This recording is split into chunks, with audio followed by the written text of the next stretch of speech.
Welcome back to my channel. Hello friends, आज हम discuss करेंगे D pharm first year pharmaceutical chemistry के जितने भी टॉपिक हैं उनकी सिंपल डेफिनेशन। लास्ट तक बने रहिए और आप समझें। लास्ट तक बने रहिए और देखिए सिंपल डेफिनेशन एक एक लाइन में हम पढ़ेंगे। सबसे पहला चैप्टर 1, इसमें है एरर। एरर क्या है? एरर त्रुटि, जो गलती, ठीक है, उसको कहते हैं। डेफिनेशन क्या होगी? किसी एक्सपेरिमेंट के दौरान होने वाली अशुद्धि को एरर कहते हैं। किसी एक्सपेरिमेंट के दौरान, यानी कि जो भी हम प्रैक्टिकल कर रहे हैं, ठीक है, कुछ बना रहे हैं, उसके दौरान होने वाली अशुद्धि को एरर कहते हैं। इंग्लिश में है an error is the difference between the observed value and the true value. True value जो हमारी रिजल्ट आना था और ऑब्जर्व जो हमने प्रैक्टिकल में ऑब्जर्व करी, ठीक है। मान लीजिए 5.4 आना था लेकिन 5.3 आया, 0.1 की एरर आई, ठीक है। अशुद्धि को एरर कहते हैं। दूसरा इसमें टर्म है एक्यूरेसी, बहुत पूछा जाता है। एक्यूरेसी मतलब शुद्धता। मेजर्ड वैल्यू ट्रू वैल्यू की जितनी पास हो उसे एक्यूरेसी कहते हैं। Accuracy is the closeness of the measured value to the true value. True value यानी कि मान लीजिए ये कोई हमारा एक टारगेट है, ये मान लीजिए टारगेट है, ठीक है, और ये हमें इस पे मतलब ऐसे मान लो ये टारगेट है और इस पे हमें निशाना मारना है, लेकिन हमारा निशाना जो है वो यहाँ लग रहा है, यहाँ लग रहा है और यहाँ लग रहा है, ठीक है, यानी कि एक्यूरेट है। और ये जो मेन पॉइंट था ये ट्रू है, ट्रू वैल्यू है, और ये मेजर्ड वैल्यू है। तो जितनी करीब होंगी एक्यूरेसी उतनी ज़्यादा होगी। समझ में आ रही है बात? यानी कि इस पॉइंट के जितने करीब वैल्यू आएंगी तो एक्यूरेसी ज़्यादा होगी। ट्रू वैल्यू, मेजर्ड वैल्यू, जब हम प्रैक्टिकल कर रहे हैं, मेज़र कर रहे हैं, तो वो मेज़र वैल्यू ट्रू वैल्यू के जितने करीब है, यानी कि हमें 5.9 ml मेज़र करना है, आना है, 5.8 ले रहे हैं या 6 ले रहे हैं, ठीक है, तो ये जो है एक्यूरेसी कहलाएगी। प्रिसीजन क्या है? परिशुद्धता। इसका मतलब ये है कि तीनों जो हैं ये एक्यूरेट तो नहीं होती हैं, ये वैल्यू प्रिसीजन मतलब एक्यूरेट नहीं होती हैं, लेकिन जहाँ भी तीनों, मान ली यहाँ पे फोकस करा तो तीनों वैल्यू यहीं आई, तो ये प्रिसाइज तो हैं लेकिन एक्यूरेट नहीं है ये चीज़ें, ठीक है। निशाना हमें यहाँ लगाना था लेकिन हमारे तीनों निशाने यहाँ लगे, तीनों निशाने यहाँ लगे, तो ये प्रिसाइज तो है लेकिन एक्यूरेट नहीं है, ठीक है। इसको कहते हैं प्रिसीजन। इसका मतलब रिपीटेड रीडिंग्स का एक दूसरे के क्लोज आना, बार बार रीडिंग्स हमारे बराबर आ रही हैं, मतलब निशाना हमारे तीनों यहीं लगे, बिल्कुल बराबर आ रही हैं, तो रिपीटेड वैल्यू एक दूसरे के क्लोज आना, यानी बार बार मेजरमेंट लेने पर ऑलमोस्ट एक जैसा रिजल्ट आना, वैल्यू आना प्रिसीजन कहलाता है, ठीक है। नेक्स्ट देखते हैं इम्प्योरिटीज़ है एक टॉपिक इसमें। इम्प्योरिटीज़, इम्प्योरिटीज़ क्या है? शुद्ध कंपाउंड यानी कि प्योर कंपाउंड के साथ मौजूद अनवांटेड या फॉरेन पार्टिकल्स इम्प्योरिटीज़ कहलाते हैं। यानी कि हम कोई कंपाउंड बना रहे थे, प्योर कंपाउंड था उसमें, लेकिन कुछ चीज़ें ऐसी आ गई जो हमें नहीं चाहिए थी, ठीक है, बाहर की पार्टिकल्स आ गए, वो इम्प्योरिटीज़ कहलाएंगे। Impurities are unwanted substance present in a pharmaceutical substance. Pharmaceutical substance में कोई बाहरी तत्व आ जाना, अनवांटेड सब्सटेंस का मौजूद होना इम्प्योरिटीज़ कहलाता है। एक और देख लें, ड्रग या केमिकल में मौजूद बाहरी पार्टिकल्स को इम्प्योरिटीज़ कहते हैं, ठीक है। ठीक, जैसे पैरासीटामोल 500 mg बनानी थी उसमें, लेकिन कुछ mg में या माइक्रोग्राम में कुछ और चीज़ भी आ गई तो वो इम्प्योरिटीज़ कहलाएगी। इसके बाद इसमें लिमिट टेस्ट है, उसकी एक वीडियो बना चुके हैं हम, वो आप वहाँ पे देख लेना। सीधे हम यहाँ पे डेफिनेशन की बात करेंगे। चैप्टर 3 हेमाटेनिक्स पहला टॉपिक है।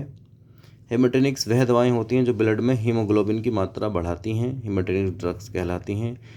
ब्लड की जब कमी हो जाती है बॉडी में तो एनीमिया हो जाती है, तो एनीमिया जैसी बीमारी के इलाज में यूज़ होने वाली दवाएं हेमाटेनिक्स दवाएं कहलाती हैं, ठीक है। फेरस सल्फेट, फेरस ह्यूमरेट, एक्सेट्रा, ये एग्जाम्पल हैं। तो हेमाटेनिक्स, हीम का मतलब ब्लड होता है, ठीक है, यानी कि ब्लड को बढ़ाने वाली दवाएं हेमाटेनिक्स कहलाती हैं। दूसरा इसमें टॉपिक है गैस्ट्रो इंटेस्टिनल एजेंट, वह दवाएं जो पेट और आंतों पर काम करती हैं, ठीक है। गैस्ट्रोपेट, इंटेस्टिन, आंत, यानी कि वह दवाएं जो पेट और आंत पर काम करती हैं। तो हमारे सिलेबस में ये 4 प्रकार की दे रखी हैं, एंटासिड, एसिडिफाइंग, प्रोटेक्टिव एड्सोर्बेंट और सलाइन कैथार्टिक्स, ठीक है। इनको ही हम डिस्कस करेंगे आगे। देखते हैं एंटासिड क्या है। एंटासिड वह सब्सटेंस हैं जो स्टमक के बढ़े हुए एसिड को न्यूट्रलाइज यानी कि उदासीन करती हैं। यानी कि पेट में जो हमारा हाइड्रोक्लोरिक एसिड होता है वो जब ज़्यादा बढ़ जाता है तो एसिडिटी होती है। तो एंटासिड हम यूज़ करते हैं जैसे इनो वगैरह, ठीक है, उसमें magnesium sulphate, sodium bicarbonate, calcium carbonate, ये सारी दवाइयाँ आती हैं, एंटासिड कहलाती हैं ये। तो ये क्या करती हैं, एसिडिटी और हार्ट बर्न यानी सीने पे जलन वगैरह जो होती है उससे राहत देती हैं हमें, ठीक है। ज़्यादा हम कोई चीज़ खा पी लें उल्टी सीधी या खाना वाना ज़्यादा तो एसिडिटी हो जाती है। तो एंटासिड वो दवाइयाँ हैं, वो सब्सटेंस हैं जो हमारे पेट के एसिड को कम करती हैं, ये न्यूट्रलाइज कर देती हैं। दूसरा इसमें एसिडिफाइंग है। एसिडिफाइंग जब यूज़ करते हैं जब बॉडी फ्लूइड जो है एसिडिटी बढ़ाती है, यानी कि मतलब एसिडिफाइंग वो हैं जो उस एसिड को बढ़ा दे, मतलब कम हो गया, खाना हजम नहीं हो रहा है, बहुत सारी प्रॉब्लम आ रही हैं, तो वो ये जो है दवाइयाँ बढ़ा देती हैं। जैसे मतलब हम कोई भी चीज़ यूज़ करते हैं, पोटेशियम जैसे मतलब हाइड्रोक्लोरिक एसिड के जो कॉम्बिनेशन वाले सॉल्ट होते हैं, आपने देखा होगा दवाइयों का आगे लिखा होता है हाइड्रोक्लोरिक एसिड, तो वो दवाइयाँ तब दी जाती हैं जब बॉडी की में एसिड कम बनता है, ठीक है। तीसरा इसमें टॉपिक मिलेगा आपको सिलेबस में, प्रोटेक्टिव एडसोर्बेंट। आप सिलेबस ध्यान से देखेंगे, एंटासिड के एग्जाम्पल के बाद इन तीनों के नाम दे रखे हैं, ठीक है। एंटासिड दे रखा है, उसका एग्जाम्पल दे रखे हैं, फिर एसिडिफाइंग, फिर प्रोटेक्टिव, इस तरीके से। प्रोटेक्टिव एडसोर्बेंट दस्त और पेचिस में यूज़ होने वाली दवाइयाँ प्रोटेक्टिव एडसोर्बेंट कहलाती हैं, यानी कि डायरिया और फूड पॉइजनिंग में हार्मफुल सब्सटेंस को रिमूव करने वाली ड्रग्स प्रोटेक्टिव एडसोर्बेंट कहलाती हैं। यानी कि जब हमें डायरिया हो जाए, जिस वजह से डायरिया हो रहा है या फूड पॉइजनिंग हो रही है, जो बॉडी में हार्मफुल सब्सटेंस मौजूद होगा जिसकी वजह से, तो उनको रिमूव करती हैं ये दवाएं, ठीक है। या सीधे आप लिख सकते हैं कि पेट और आंत की लाइनिंग को प्रोटेक्ट करके ये हमें दस्त और पेचिस से बचाती हैं, ठीक है। सिंपल सी डेफिनेशन सुन लो, वह दवाएं जो पेट और आंत की लाइनिंग को प्रोटेक्ट करते हुए दस्त और पेचिस को ठीक करती हैं प्रोटेक्टिव एडसोर्बेंट कहलाती हैं। सलाइन कैथार्टिक्स क्या है, ये बड़ी आंत के दोनों प्रोडक्ट हैं। जब बड़ी आंत में पानी ज़्यादा सोख लेती है तो कब्ज़ हो जाता है, पानी नहीं सोख पाती है तो डायरिया दस्त वगैरह हो जाते हैं। सलाइन कैथार्टिक्स वह दवाएं जो कब्ज़ को ठीक करती हैं, सलाइन कैथार्टिक्स कहलाती हैं, ठीक है। बोवल मूवमेंट इंक्रीज करती हैं, ये स्टूल बाहर हो जाता है। 4 मैकेनिज्म पे काम करती हैं, ऑस्मोसिस वगैरह है या लुब्रिकेंट है, इमोलिएंट है, इस तरीके से 4 मैकेनिज्म पे ही काम करती हैं। वो डिटेल में वीडियो बनाई है, आप देख लेना, ठीक। आगे देखते हैं कौन सा वो होता है, चैप्टर 3। हाँ, चैप्टर 3 हो गया, चैप्टर 3 हो गया, ठीक है।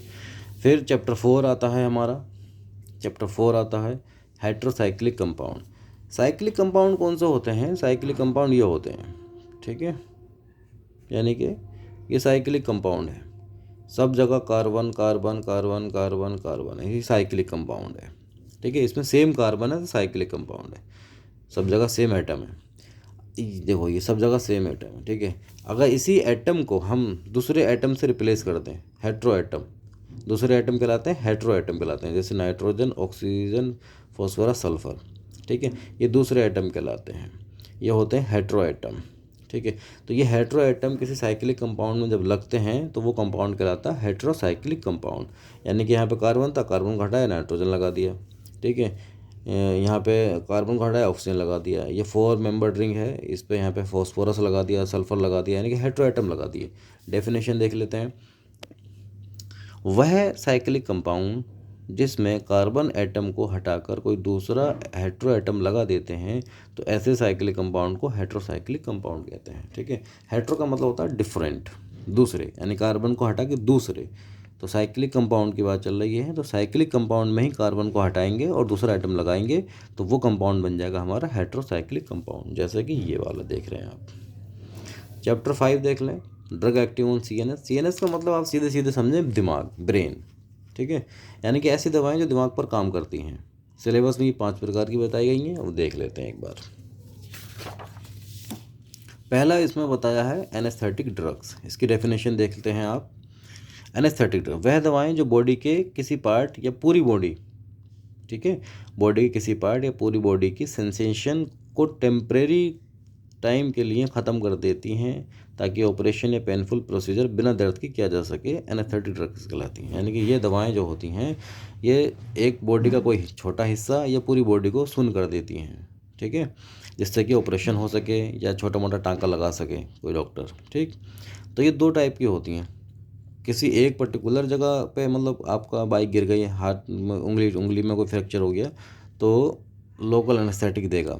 ठीक है, बड़ा ऑपरेशन होना है, पित्ते का होना है या किसी फीमेल का मतलब मान लो बच्चेदानी का होना है, तो ये यहाँ पर क्या होगा, जनरल एनेस्थेटिक्स यूज़ करते हैं डॉक्टर। ठीक, इसके लिए अलग से एक डॉक्टर आते हैं, वो लगाते हैं। दूसरा इसमें है सेडेटिव एंड हिप्नोटिक्स। ये एक ही दवाई के दो नाम हैं, एक ही दवाई के दो नाम हैं। जब आप कम डोज देते हैं तो वो सेडेटिव कहलाती है, जब उसी दवाई की आप ज़्यादा डोज दे देंगे तो हिप्नोटिक्स कहलाती है। यानी कि मान लीजिए आपने कोई दवाई 5 mg दी तो वो सेडेटिव है, उसी को आपने बढ़ा के 10 mg कर दिया तो वो हिप्नोटिक्स है। ठीक है, तो सेडेटिव क्या करेंगे, यह है कम कम डोज होती तो क्या होता, इंसान शांत होता। यह ऐसी ड्रग होती हैं जो मरीज़ को शांत और रिलैक्स करती हैं, और एंजाइटी यानी कि बेचैनी, घबराहट और टेंशन को कम करती हैं। ठीक है, कोई दिमागी परेशानी मतलब है तो वो क्या करेंगे, मतलब सेडेटिव हम देते हैं ताकि मरीज़ शांत हो जाए, रिलैक्स हो जाए और उसकी घबराहट, बेचैनी ख़त्म हो जाए। हिप्नोटिक्स क्या है, ये दवाएं ऐसी होती हैं जो मरीज़ को नींद लाने के यूज़ की जाती हैं। मतलब ज़्यादा डोज दे दोगे तो वो शांति भी हो जाएगा और सो भी जाएगा। ठीक है, तो हिप्नोटिक्स वो दवाएँ जो मरीज़ को नींद लाती हैं। पहचान कैसे करेंगे, H4 हिप्नोटिक्स है, H4 हाई डोज है, हाई डोज मतलब हिप्नोटिक्स। ठीक है, नेक्स्ट देख लेते हैं, एंटी साइकोटिक है। साइकोटिक मतलब मेंटल डिसऑर्डर, दिमागी परेशानी। ठीक है, तो ऐसी दवाएं जो मेंटल डिसऑर्डर जैसे भ्रम, हेलुसिनेशन जिसको कहते हैं, ज़्यादा शक कर रहा है इंसान या एबनॉर्मल थिंकिंग कर रहा है, बहुत ज़्यादा थिंकिंग कर रहा है, उसको कंट्रोल करने के लिए जो यूज़ होती हैं वो दवाएं कहलाती हैं एंटी साइकोटिक। यानी कि जैसे भ्रम, शक, एबनॉर्मल थिंकिंग को कंट्रोल करने वाली दवाएँ कहलाती हैं एंटी साइकोटिक ड्रग्स। ठीक है, या दूसरा देख लेते हैं, दिमाग की गंभीर मानसिक प्रॉब्लम्स को कंट्रोल करने वाली दवाएं एंटी साइकोटिक कहलाती हैं। ठीक है, एंटी कन्वल्जेंट है इसमें चौथे नंबर की दवाई, कन्वल्जन कहते हैं दौड़े को। ठीक है, दौड़ा, मिर्गी का दौड़ा वगैरह, यह दवाएं मिर्गी यानी कि एपिलेप्सी या दौड़ा को कंट्रोल करने के लिए यूज़ की जाती हैं। ठीक है, किसी को दौड़े पड़ रहे हैं मिर्गी के या कि वैसी फिट्स वगैरह, तो उसको कंट्रोल करती हैं ये दवाएँ। दो इंग्लिश में देख लें, those drug which are use to control convulsion are known as anti convulsion drug. ठीक है, एंटी वाली डेफिनेशन बहुत ईजी होती है, एंटी के बाद कन्वल्जन लगा है तो यानी कि वह दवाएं जो कन्वल्जन को ठीक करती हैं एंटी कन्वल्जन कहलाती हैं। ठीक, anti depression, those drug which are used to treat depression are known as anti depression drug. ठीक है, वह ड्रग जो डिप्रेशन या ज़्यादा उदासी को कंट्रोल करती हैं या ठीक करती हैं एंटी डिप्रेशन ड्रग कहलाती हैं। ठीक है, सिंपल डेफिनेशन आप याद करेंगे बस। चैप्टर 5 देख लेते हैं। चैप्टर 5 बहुत ही मतलब डीप है, चैप्टर 5 बहुत डीप है, जल्दी समझ में नहीं आएगा, फिर भी हम थोड़ा सा ओवरव्यू बता देते हैं। चैप्टर 6 जो है वो है ड्रग एक्टिंग ऑन ANS यानी कि ऑटोनॉमिक नर्वस सिस्टम, वो सिस्टम जो ऑटोमेटिक चलता है, जैसे दिल की धड़कन, रेस्पिरेशन, सर्कुलेशन, ठीक है, हार्ट बीट, ये सब ऑटोमेटिक चीज़ें चलती हैं। तो ये हमारा दो तरीके से चलता है सिस्टम, सिंपैथेटिक नर्वस सिस्टम और पैरासिम्पैथेटिक नर्वस सिस्टम। ठीक है, सिंपैथेटिक मतलब ये सिस्टम जो है ये बॉडी को फाइट और फ्लाइट मोड पे एक्टिव रखता है। ठीक है, और पैरासिम्पैथेटिक ये बॉडी को रिलैक्स मोड पे एक्टिव रखता है। सिंपैथेटिक ये रखता है फाइट एंड फ्लाइट मोड पे एक्टिव रखता है। ठीक है, अच्छा थोड़ा सा डीपली समझ लें आप, ये सिस्टम क्या काम करता है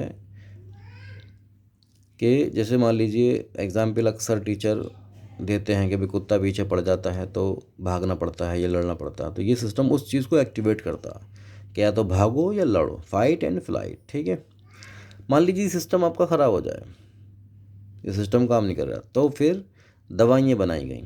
दवाइयाँ कैसी बनाई गई, उनका नाम रखा सिम्पैथोमिमेटिक ड्रग। सिम्पैथोमिमेटिक ड्रग, ये दवाइयाँ, मिमेटिक का मतलब होता है नकल करना, मिमेटिक का मतलब होता है नकल करना, यानी कि नकल कर रही हैं, किसकी नकल कर रही हैं, उस सिस्टम की जो एक्टिवेट होता था किसी भी परेशानी में या इमरजेंसी में। ठीक है, सिम्पैथोमिमेटिक ड्रग यानी कि किसी ने ये दवाई खाई तो वो सिम्पैथेटिक नर्वस सिस्टम उसका काम करना शुरू कर देगा, वो उससे फाइट कर लेगा या फ्लाइट कर लेगा। अब इस ड्रग के एक्शन को ब्रेक भी तो करना है, तो इसके लिए दवाइयाँ बनाई गई सिम्पैथोलिटिक। लिटिक का मतलब होता है ब्रेक डाउन, तोड़ना, यानी कि ये दवाइयाँ इसके एक्शन को तोड़ देंगी। ठीक है, ऐसे ही पैरासिम्पैथेटिक है, ये बॉडी को रिलैक्स करती हैं। मान लीजिए आप भाग रहे हैं तो आपको बताएगा कौन कि रुक जाएं, प्रॉब्लम आपकी शॉर्ट आउट हो चुकी है, ठीक है। तो ये बताता है रिलैक्स करना, ठीक है। अब रिलैक्स हो गया तो इसके एक्शन को कौन ब्लॉक करेगा? पैरासिम्पैथोलिटिक, क्योंकि ये भी लिटिक है, ठीक है। ये मिमेटिक है, मिमेटिक नकल करने वाली, इसकी पैरासिम्पैथेटिक नर्वस सिस्टम की नकल करने वाली, और ये इसके एक्शन को ब्लॉक करने वाली। थोड़ा डीपली है, एकदम समझ में नहीं आएगा, ठीक है। इस चैप्टर पर ज़्यादा ध्यान ना दें बच्चे। इसमें एक न्यूरोट्रांसमीटर होता है एड्रेनालिन, रिसेप्टर इसके अल्फा और बीटा होते हैं। यानी कि ये जो एड्रेनालिन है वो अल्फा और बीटा पे काम करता है। जब भी ये नकल करेगा, एक्टिव होगा, तो एड्रेनालिन निकलेगा जो अल्फा और बीटा पे रिसेप्टर पे जाकर काम करेगा। इसलिए इन दवाओं का नाम रखे गए हैं एड्रीनर्जिक ड्रग। इसी एड्रेनालिन की वजह से नाम रखा गया एड्रीनर्जिक ड्रग, ठीक है। एड्रीनर्जिक ड्रग वो दवाएँ जो सिंपैथेटिक नर्वस सिस्टम की तरह काम करती हैं, ठीक है। ये जो दवाइयाँ होती हैं ये ऐसी होती हैं, अल्फा रिसेप्टर पे भी काम करेंगी, बीटा पे भी काम करेंगी, ठीक है। सिलेक्टिव भी होती है, नॉन सिलेक्टिव भी होती हैं। फिर आता है हमारा टॉपिक सिलेबस में है एड्रेनर्जिक एंटागोनिस्ट। एंटागोनिस्ट का मतलब होता है किसी के एक्शन को ब्लॉक करना। यानी कि ये दवाइयाँ ये वाली सिंपैथोलिटिक जो ब्लॉक कर रही थी, तो यानी कि एड्रेनर्जिक एंटागोनिस्ट कहते हैं इनको, ठीक है, सिंपैथोलिटिक को। तो ये बीटा अल्फा पे रिसेप्टर को ब्लॉक कर देंगी तो अल्फा ब्लॉकर्स, बीटा रिसेप्टर को ब्लॉक करेंगे तो बीटा ब्लॉकर्स, ठीक। अल्फा रिसेप्टर को ब्लॉक करेंगे तो अल्फा ब्लॉकर्स, बीटा रिसेप्टर को ब्लॉक करेंगे तो बीटा रिसेप्टर, क्योंकि इसका एक्शन आता है इन रिसेप्टर पे एक्शन आता है। तो इसी वजह से ये इन रिसेप्टर को ही ब्लॉक कर देंगे ताकि आगे उसका एक्शन नहीं आए, ठीक है। इधर देख लेते हैं, इसमें न्यूरोट्रांसमीटर क्या है? Acetyl Colin. रिसेप्टर है इसका कोलिनर्जिक, जो एन और एम, ये बहुत थोड़ा डीपली है, अभी आप शॉर्ट में बता रहे हैं, ठीक है। कोलिनर्जिक ड्रग कहलाते हैं इनकी पहली दवाई जो कहलाती हैं कोलिनर्जिक ड्रग, जो इसकी नकल करती हैं, ठीक है, पैरासिम्पैथोमिमेटिक। अब इसके एक्शन को जो ब्लॉक करती हैं, टॉपिक में आपके सिलेबस में है कोलिनर्जिक ब्लॉकिंग एजेंट, यानी कि वह दवाएं जो कोलिनर्जिक के एक्शन को ब्लॉक करती हैं कोलिनर्जिक ब्लॉकिंग एजेंट कहलाती हैं। इनके रिसेप्टर एन और एम कहलाते हैं। इसमें एक टॉपिक है कोलिनस्ट्रेस इनहिबिटर। इसमें एक एंजाइम है जो एसिटिल कोलिन को तोड़ देकर काम करता है, एसिटिल कोलिन को तोड़ने का काम करता है, ठीक है। अगर एसिटिल कोलिन ब्रेक डाउन होगा तो क्या होगा? वो ज़्यादा रिलैक्स हो जाएगा, ठीक है। तो ये कुछ दवाइयाँ ऐसी होती हैं जो इस एंजाइम, जिसके लास्ट में एज आता है, वो एंजाइम होता है, इनहिबिटर, यानी कि उस एंजाइम को ब्लॉक करने वाला। तो ये है एसिटिल कोलिन के तोड़ने वाले एंजाइम को ब्लॉक करने वाली हैं ये दवाइयाँ। ऐसी कोलिनस्ट्रेस इनहिबिटर्स कौन से हैं? जो उस एंजाइम को ब्लॉक करें जो एसिटिल कोलिन का ब्रेक डाउन कर रही हैं, ठीक है। तो सिंपल सी डेफिनेशन आप बता सकते हैं कि सिंपैथोमेटिक वो दवाइयाँ हैं जो सिंपैथेटिक नर्वस सिस्टम की नकल करती हैं। सिंपल सी डेफिनेशन। पैरासिम्पैथोलिटिक की डेफिनेशन क्या हो जाएगी? वह दवाएं जो सिंपैथोमिमेटिक को एक्शन को ब्लॉक करती हैं, ठीक है। एड्रेनर्जिक वो दवाइयाँ हैं जो सिंपैथेटिक नर्वस सिस्टम की तरह काम करती हैं। एड्रेनर्जिक एंटागोनिस्ट वो दवाइयाँ हैं जो एड्रेनर्जिक एक्शन को ब्लॉक करती हैं, ठीक है। कोलिनर्जिक ब्लॉकिंग एजेंट वो दवाइयाँ हैं जो कोलिनर्जिक के एक्शन को ब्लॉक करती हैं, ठीक। नेक्स्ट देख लेते हैं, चैप्टर 7 देख लेते हैं। चैप्टर 7 का नाम है cardiovascular system. Cardiovascular system, cardio मतलब दिल, वेसल्स मतलब नसें, यानी कि दिल और नसें। ऐसा सिस्टम जो दिल और नसों की हेल्प से ब्लड को पूरी बॉडी में सर्कुलेट करता है, ठीक है। वो सिस्टम कहलाता है कार्डियोवैस्कुलर सिस्टम। क्या कहलाता है? वो सिस्टम जो दिल और नसों की हेल्प से पूरे ब्लड को पूरी बॉडी में सर्कुलेट करता रहता है, कार्डियोवैस्कुलर सिस्टम कहलाता है। इसकी दवाएं सिलेबस में 3 प्रकार की देंगे। सिलेबस में 3 प्रकार का दे रखा है ये, ठीक है। देख लेते हैं कौन कौन सा। पहला है एंटी अर्थमिक ड्रग्स। अब एंटी अर्थमिक ड्रग को समझने से पहले आप रिदम समझें। रिदम क्या है? धड़कन। रिदम क्या है? धड़कन, जो धड़कती है हमारी 72 बार, 72 टाइम्स पर मिनट। और अरिदम क्या है? अरिदम वह है जब धड़कन कम या ज़्यादा हो जाए। जब धड़कन कम या ज़्यादा हो जाए तो वो कहलाती है कंडीशन अरिदम, यानी कि ये बीमारी बन गई आपकी, अरिदम। इसमें कम को ब्रेडिकार्डिया कहते हैं, ज़्यादा को टैकीकार्डिया कहते हैं। कम का मतलब यह है 50 से कम, ठीक है, तो ब्रेडिकार्डिया। 100 से ज़्यादा टैकीकार्डिया, ठीक। अब समझते हैं एंटी अरिदमिक ड्रग क्या होती हैं। तो those drug which are use to treat arrhythmic condition of heart, ठीक है। हार्ट की अरिदमिक कंडीशन। अरिदमिक कंडीशन क्या है? जब धड़कन कम या ज़्यादा हो जाए, उसको ठीक करने की दवाइयाँ कहलाती हैं एंटी अरिदमिक ड्रग्स, यानी कि ऐसी दवाएं जो दिल की एबनॉर्मल धड़कन को कंट्रोल या नॉर्मल करने के लिए यूज़ की जाती हैं, एंटी अरिदमिक ड्रग कहलाती हैं। वह दवाएं जो दिल की अरिदमिक कंडीशन को ठीक करती हैं एंटी अर्दमिक कहलाती हैं। आप ऐसे भी कर सकते हैं कि वह दवाएं जो अर्दमिक कंडीशन को ठीक करती हैं एंटी अर्दमिक कहलाती हैं। ठीक है, ये हो गया। दूसरा पार्ट देख लेते हैं इसका। एंटी हाइपरटेंसिव है। एंटी हाइपरटेंसिव वह दवाएं जो ब्लड प्रेशर, उच्च रक्तचाप को कम करके नॉर्मल लेवल पर लाने के लिए यूज़ होती हैं, एंटी हाइपरटेंसिव कहलाती हैं। यानी कि those drug which are use to treat high blood pressure are known as anti hypertensive drug. वह दवाएं जो हाई ब्लड प्रेशर को ठीक करती हैं नॉर्मल एंटी हाइपरटेंसिव ड्रग कहलाती हैं। एंटी एंजाइनल देख लेते हैं। तीसरा पार्ट, एंजाइना कहते हैं सीने का दर्द जो खून की कमी की वजह से होता है, जब हार्ट में खून प्रॉपर नहीं पहुंच पाता किसी वजह से, ठीक है, चाहे CHF हो जाए कुछ या और भी मायोकार्डियल इन्फेक्शन हो जाए, इनकी वजह से खून नहीं पहुंच पाता है तो सीने में दर्द होता है। तो वह दवाएं जो दिल में खून की कमी की वजह से होने वाले चेस्ट पेन को कम या ठीक करती हैं। यानी कि जब खून नहीं पहुंचता है तो दिल में दर्द उठता है, तो उसी दर्द को ये दवाइयाँ ठीक करती हैं। तो वह दवाइयाँ जो एंजाइना को ठीक करती हैं, चेस्ट पेन को ठीक करती हैं, खून की कमी की वजह से जो होता है, उसको एंटी एंजाइनल ड्रग कहते हैं। Those drug which are used to treat chest pain due to lower blood supply to heart में जो कम ब्लड सप्लाई पहुंच रही है जिसकी वजह से चेस्ट पेन हो रहा है, उसको ठीक करती हैं ये दवाएँ। नेक्स्ट देख लेते हैं chapter 8, diuretics. Diuretics are the drug that increase the formation and excretion of urine. यानी कि ये इंक्रीज़ करती हैं फॉर्मेशन को और एक्सक्रीशन को, बनाने को, एक्सक्रीशन को। ठीक है, बॉडी में बनाती हैं फिर बाहर निकालती हैं। ठीक है, हिंदी में देख लेते हैं। वह मेडिसिन होती हैं जो बॉडी से एक्स्ट्रा पानी और नमक को यूरिन के द्वारा बाहर निकालती हैं। ठीक है, क्योंकि जब भी हम डायरेटिक्स यूज़ करते हैं हमें तुरंत पेशाब आती है, उस पेशाब में बढ़ा हुआ पानी, बढ़ा हुआ नमक सब बाहर निकल जाता है, बार बार पेशाब आती है, तो ऐसी दवाइयाँ डायरेटिक्स कहलाती हैं। चैप्टर 9 देख लेते हैं। हाइपोग्लाइसीमिक। हाइपो का मतलब कमी, ग्लाइसीमिक मतलब ग्लूकोज को कम करने वाली दवाएँ। जब शुगर में क्या होता है, डायबिटीज़ में क्या होता है कि बॉडी में ग्लूकोज की मात्रा बढ़ जाती है, शुगर बढ़ जाता है, तो वह दवाइयाँ जो डायबिटीज़ या ग्लूकोज को कम करती हैं हाइपोग्लाइसेमिक कहलाती हैं। Those drug which are use to control blood sugar level and treat diabetes mellitus are known as hypoglycaemic agent. वह दवाएं जो ब्लड शुगर लेवल को कंट्रोल करती हैं और डायबिटीज़ मेलाइटस को ठीक करती हैं हाइपोग्लाइसेमिक कहलाती हैं। ठीक है, चैप्टर 10 देख लेते हैं। एनाल्जेसिक। वह दवाएं जो दर्द कम करती हैं। एंटीपायरेटिक, वो बुखार को कम करती हैं। एंटी इन्फ्लेमेटरी, जो सूजन को कम करती हैं। ठीक है, नसेड्स क्या हैं, non steroidal anti inflammatory drugs. वह दवाएं जो दर्द, बुखार और सूजन तीनों में काम करती हैं।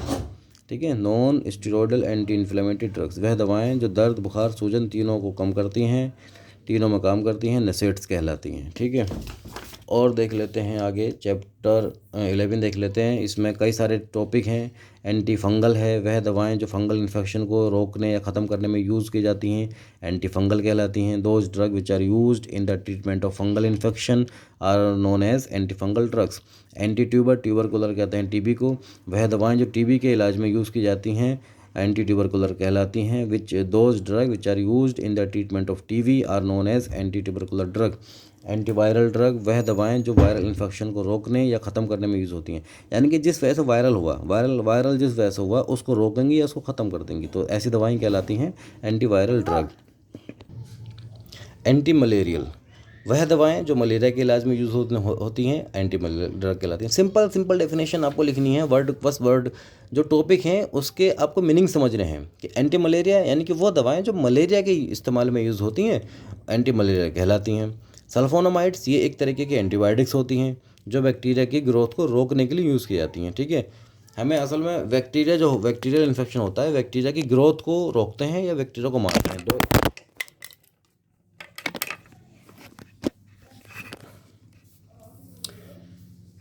डिस्टर्बेंस के लिए बच्चों से माफ़ी मांगते हैं, अभी थोड़ा सा ऐसे ही है मामला। तो सल्फोनामाइड्स वह दवाइयाँ होती हैं जो बैक्टीरिया की ग्रोथ को रोकने के लिए यूज़ की जाती हैं। ठीक है, इसमें एक टॉपिक है यूरिनरी ट्रैक इन्फेक्शन एजेंट, यानी कि वह दवाएं जो यूरिनरी ट्रैक इन्फेक्शन को ठीक करती हैं, urinary track infection infective agent कहलाती हैं। ठीक है, एक टॉपिक इसमें ये था। और आगे लास्ट देख लेते हैं एंटीबायोटिक्स वो मेडिसिन होती हैं जो बैक्टीरिया को मारती हैं या उसकी ग्रोथ को रोकती हैं। ठीक है, एंटीबायोटिक्स क्या होती हैं, जो बैक्टीरिया की ग्रोथ को मारने या उनकी ग्रोथ को रोकने के लिए यूज़ की जाती हैं, एंटीबायोटिक्स कहलाते हैं। इसमें टेट्रासाइक्लिन है, सब जो है अलग अलग तरीके के बैक्टीरिया को ग्रोथ को मारते हैं, रोकते हैं। मैक्रोलिड्स भी वही हैं, एक ग्रुप है जो बैक्टीरिया की प्रोटीन सिंथेसिस को रोककर उसकी ग्रोथ को कंट्रोल करता है। ये सब मैकेनिज्म पर डिपेंड करता है, ठीक है। और चैप्टर 13 एंटीनियोप्लास्टिक ड्रग, इस पर वीडियो बनाई थी, लेकिन कम्युनिटी गाइडलाइंस आने की वजह से वो यूट्यूब ने डिलीट मार दी हैं। कोई बात नहीं, दोबारा से बनाएंगे, उसमें जो गलतियां हुई थी उसको सुधार के दोबारा बनाएंगे। एंटीनियोप्लास्टिक ड्रग्स वो मेडिसिन होती हैं जो कैंसर सेल्स की ग्रोथ को रोकने या उन्हें डिस्ट्रॉय करने के लिए यूज़ की जाती हैं, ठीक है। न्यूप्लास कैंसर को कहते हैं, तो एंटीनियोप्लास वह दवाएं जो कैंसर के इलाज में यूज़ करी जाती हैं, ठीक है। यानी कि कैंसर सेल्स की ग्रोथ को रोकने, जो कैंसर सेल होती हैं बढ़ती हैं तो उनकी ग्रोथ को रोक देंगी या उनको डिस्ट्रॉय कर देती हैं ये दवाएं, तो एंटीनियोप्लास्टिक ड्रग कहलाती हैं, ठीक है। आज के लिए इतना ही काफ़ी है। आप कोशिश कर रहे हैं कि इस जो सिलेबस है आपका केमिस्ट्री का, उस सिलेबस के टॉपिक्स को समझें। आपके हेमाटिनिक्स क्या है, कार्डियोवास्कुलर क्या है, एंटीबायोटिक्स क्या है, ठीक है, डायरेटिक्स क्या है, एक सिंपल डेफिनेशन हमने बता दी, आप इन्हीं को याद करें, फिर आप अपनी पूरी डिटेल इसमें लिख सकते हैं, ठीक है। इनका क्लासिफिकेशन लिख सकते हैं आप, तो कोशिश करें इनका क्लासिफिकेशन, जैसे आपका डायरेटिक्स का, नसेट्स का, हाइपोग्लाइसीमिक्स का, एंटी डिप्रेसेंट का, एंटी कन्वल्सेंट का, ये 4-5 जो सिलेबस हैं, टॉपिक हैं, इनके क्लासिफिकेशन बहुत इंपॉर्टेंट है, ठीक है। सेडेटिव हिप्नोटिक्स का क्लासिफिकेशन बहुत इंपॉर्टेंट है, अक्सर आ जाता है, आप याद करें।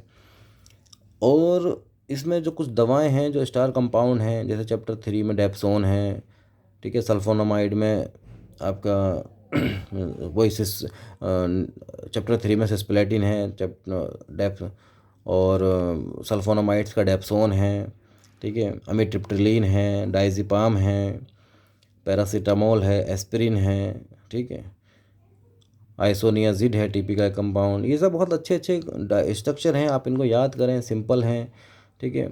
और इनकी फिर फिज़िकल प्रॉपर्टीज़, यूजेस, इन सब के बारे में कैसे लिखना है, कैसे नहीं लिखना है, ये सब वीडियो में बता दिया गया है, ठीक है। आप याद करें, एक सिलेबस की एक छोटी सी, हर एक हर एक चैप्टर की, हर एक टॉपिक की एक छोटी सी डेफिनेशन याद करें, यानी कि एक माइंड को अपने कॉन्सेप्ट बनाएं, माइंड में कॉन्सेप्ट बनाएं कि यार ये फला चीज़ इस काम के लिए है, तभी आप सारी डिटेल लिख पाएंगे, ठीक है। आज के लिए इतना काफ़ी है। Thank you very much. Channel को लाइक करें, सब्सक्राइब करें।